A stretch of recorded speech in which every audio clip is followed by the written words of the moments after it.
Not all celebrities, though, are like Fiddy. Not all celebrities like President Trump. John Leguizamo, who is actually quite a good actor, but a very annoying political commentator. John Leguizamo went on the Bill Maher show, and he said that it is absolutely unacceptable for Hispanics to vote for Trump. There was an article I saw in the paper this week that talked about how, and I thought this was sort of trading on stereotypes. It said that Trump is doing rather well with young Latino men because of the machismo factor. And, well, I see you shaking your head. Is it bad to say? Latin people for Republicans are like roaches for Raid. Let's just get real. So I just feel like there's a level of self-hate or just lack of care for the rest of your Latin brothers and sisters who are in cages, who are being demonized by this president. I mean, hate crimes against Latin people are way up. And how can you not? 23 people were shot in El Paso for just being Latin, and you don't care, so you're going to go for this braggadocio president? I just feel like it's self-hating and selfish. So not much of an argument there. You see John Leguizamo trying to make several arguments, but he can't complete the thought because none of them cohere. So he'll make one. He'll say, well, you're going to vote and people in cages? What do you mean Latin people in cages? Oh, he's referring to those photos that were going around when President Trump was enforcing our border, and it showed some people, I don't know, kind of in cages or behind, at least behind metal.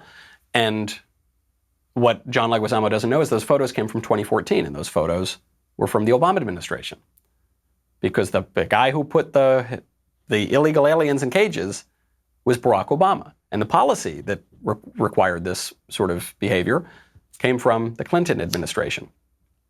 Came all the way back from the 90s, so not Trump's fault. Then he blames him because there were shootings in El Paso. Trump is now responsible for El Paso? Doesn't make a lot of sense to me. What about Beto O'Rourke? Wasn't he the representative from El Paso? No, it doesn't blame him, it just blames Trump. So there's no argument here.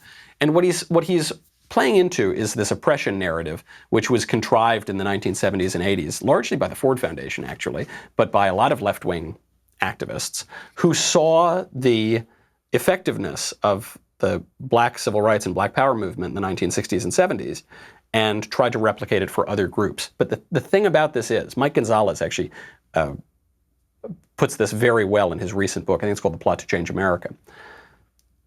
The kind of grievance politics only works for black people. If it works at all, it only works for black people, and specifically the descendants of slaves, because only black people came to the United States on slave ships in chains against their will. All the other groups came to the United States voluntarily. Somebody's great-granddaddy, somebody's ancestors down the line chose to come to America. They came here for a purpose, because it was better to come here than to stay where they were.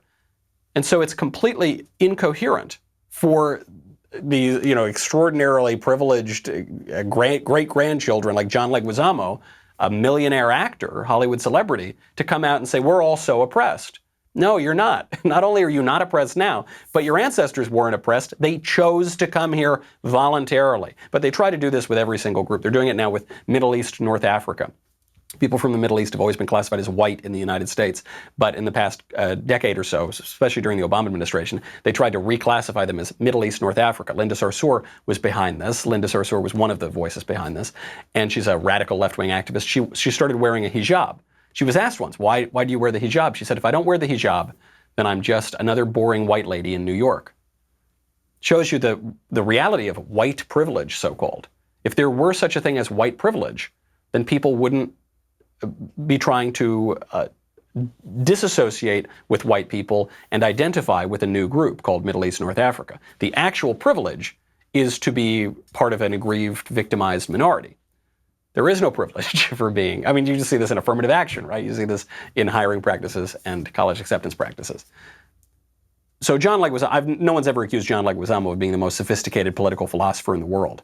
But his argument here with the Latinos has all of those premises behind it. And then it plays on a concept that goes all the way back to Karl Marx and then was really expanded by what you call neo-Marxists or cultural Marxists under Antonio Gramsci, for instance, or the New Left, Herbert Marcuse, a lot of these people you saw throughout the 20th century who were explicit Marxists working in the cultural sphere, they would describe false consciousness. The feminists of the 1970s made this into the mainstream.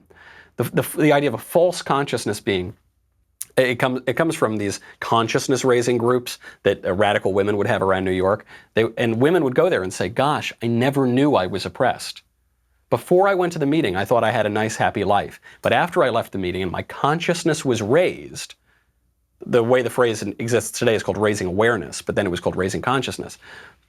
My consciousness was raised, and now I realize how aggrieved and victimized and oppressed I am. And that's what John Leguizamo is saying. These people, they're self-hating Hispanics. They hate themselves. It's like a roach voting for Raid.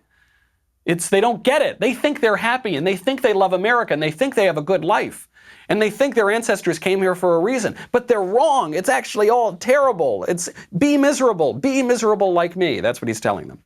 I hope you enjoyed that short segment from the Michael Knowles Show. Be sure to check out the full episode linked in the description or download the podcast wherever you listen to podcasts.